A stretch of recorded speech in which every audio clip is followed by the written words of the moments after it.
Melanjutkan cerita kemarin, di mana Soyen saat ini sedang terpojok oleh peningkatan kekuatan Feng Jing'er yang mengaktifkan garis darah Ponit Iblis Surga dari Dosong bintang 1 mencapai bintang 3 Dosong.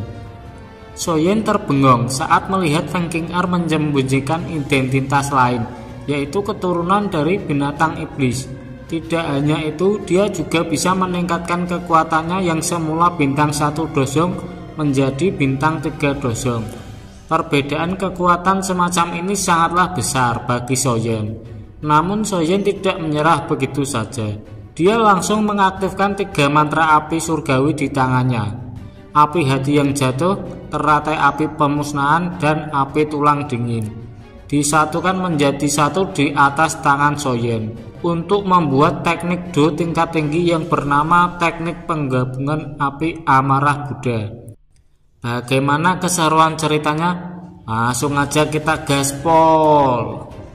Lei Junze masih tampak tenang ketika melihat lonceng Ponit Iblis tidak mengalami banyak perubahan setelah digempur oleh teratai api.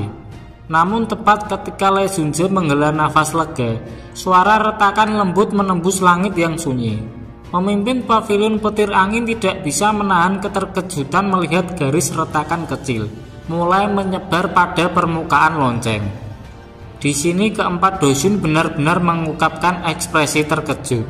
Tidak terkecuali Feng Xian yang sama sekali tidak mengharapkan kemenangan Soyen atas Feng Jing'er. Namun sekali lagi dia harus mengakui penglihatan Yao Chen. Sampai bisa tiba-tiba mengut bocah overpower kayak gini entah dari mana. Tidak hanya para Doshun, murid-muridnya yang ada di tepi arena pun menunjukkan ekspresi pucat, terutama Wang Chen. Kok bisa-bisanya waktu lalu sempat ngajakin Soyen baku hantam. Kalau saja pemuda itu mengeluarkan teknik yang sama ketika bertarung dengannya, bisa jadi Wang Chen langsung auto pindah alam lewat jalur depan semua orang. Seluruh stadion tenggelam dalam keheningan melihat lonceng Ponit Iblis retak, menunggu siapakah pemenang dari pertempuran yang akan selesai saat ini juga. Soyen sendiri menggantung dengan wajah pucat setelah mengeluarkan teratai api 3 warna dan segera melemparkan beberapa pil obat ke dalam mulutnya untuk memulihkan diri. Sementara Soyen yang masih santai, garis retakan di lonceng raksasa Feng Jing'er menyebar dengan cepat menutupi setiap sudut lonceng raksasa tersebut, sebelum akhirnya mengeluarkan suara ledakan yang dahsyat ketika lonceng Ponit Iblis hancur dan fragmen gelap ditembakkan ke segala arah seiring dengan asap gelap yang meluas menutupi langit gunung petir. Di tengah-tengah asap gelap itulah Soyen melihat sosok warna-warni Feng Jing'er melarikan diri dari ledakan, di mana momen itu segera dimanfaatkan oleh Soyen untuk berkedip ke belakang sang nona muda pavilion petir angin sebelum melepaskan tinju api ke tubuh Feng Jing'er hingga membuat sosok cantik itu menghantam tanah dengan kejam.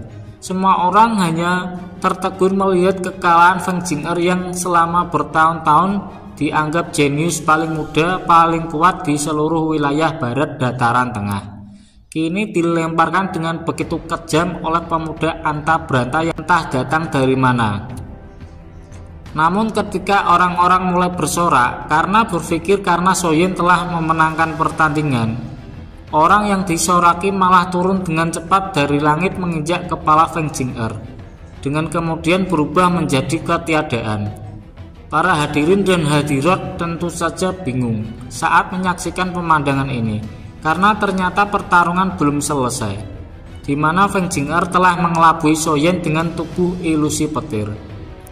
Tapi bahkan setelah mengetahui Feng Jing'er menggunakan tubuh ilusi, wajah Soyen tidak menunjukkan keterkejutan sedikit pun.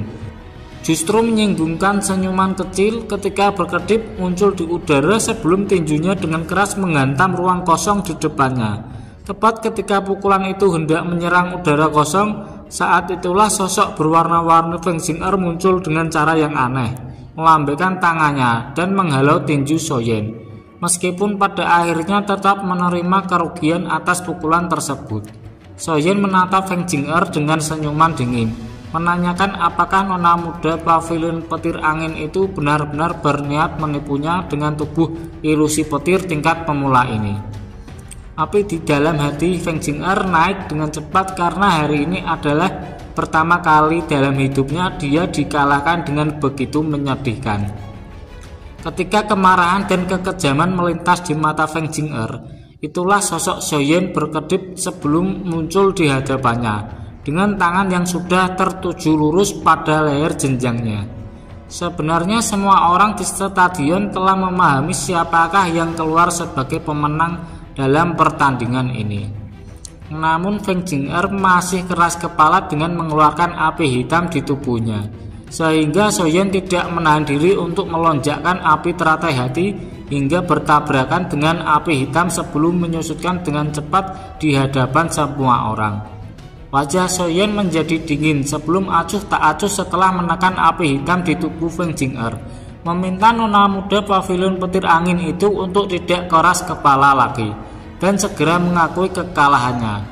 Namun ekspresi dingin Xiaoyan itu tiba-tiba berubah saat merasakan darah hijau merah di dalam botol giok memancarkan fluktuasi energi yang agung, menandakan bahwa darah ponik iblis telah menembus kekuatan spiritualnya, sehingga Xiaoyan mau tidak mau harus segera menggunakan api surgawi untuk membungkus botol giok tempat darah iblis ponik berada. Reaksi Xiaoyan memang sangat cepat, sampai banyak orang termasuk para dosun tidak bisa melihat dengan jelas apa yang telah terjadi. Sayangnya gerakan super cepat sampai super sekian detik itu masih tidak dapat mengelabui Feng Jing'er yang perlahan menunjukkan keterkejutan karena dengan jelas merasakan keberadaan darah esensi ponik kuno dari tubuh Xiaoyan.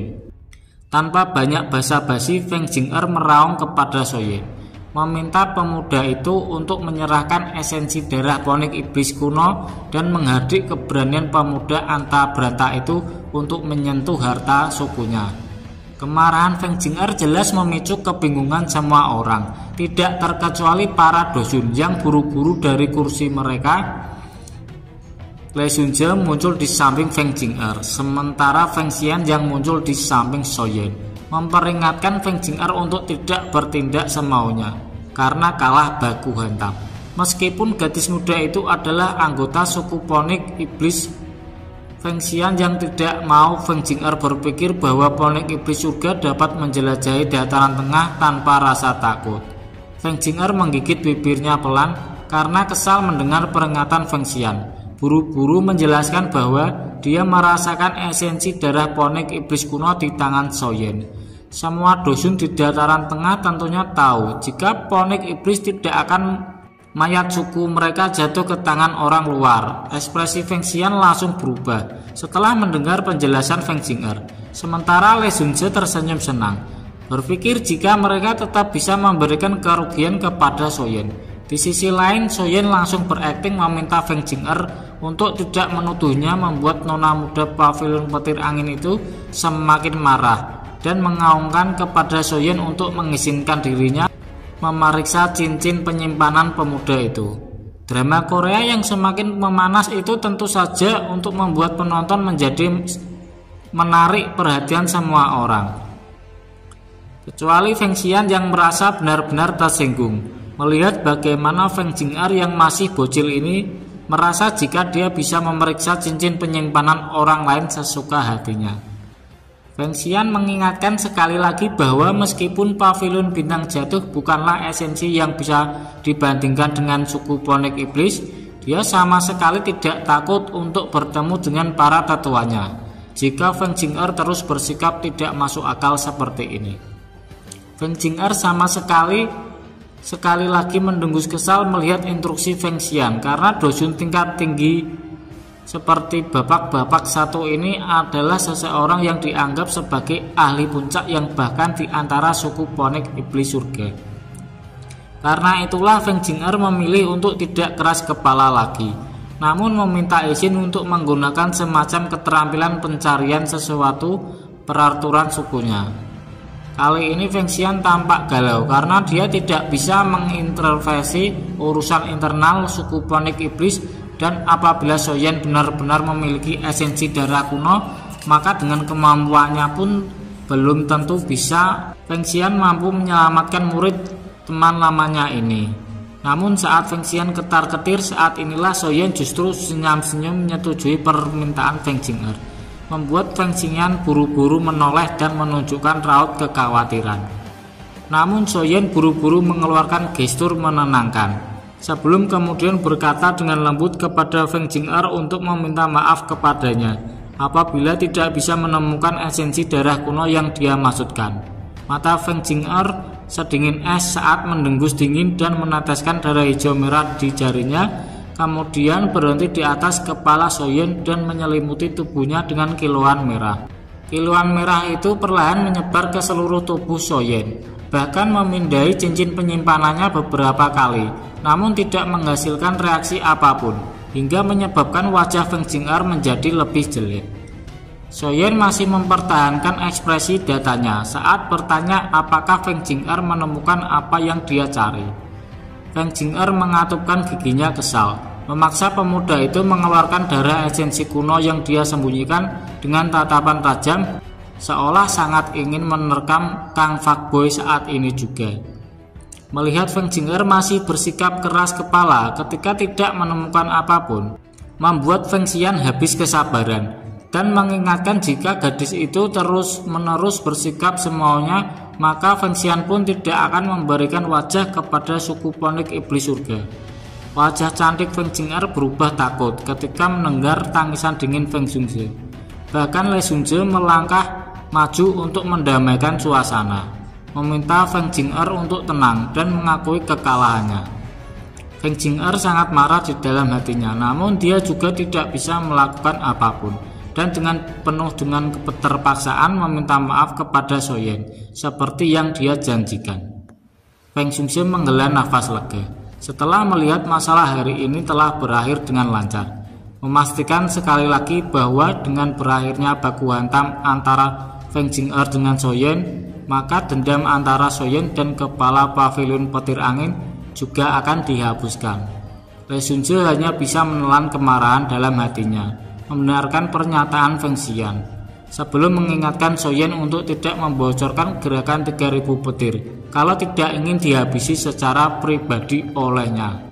Xiaoyan tersenyum dan mengangguk yakin jika mendengar peringatan Le Xunze. Berarti berjanji jika dia hanya akan menggunakan gerakan 3000 petir oleh dirinya sendiri.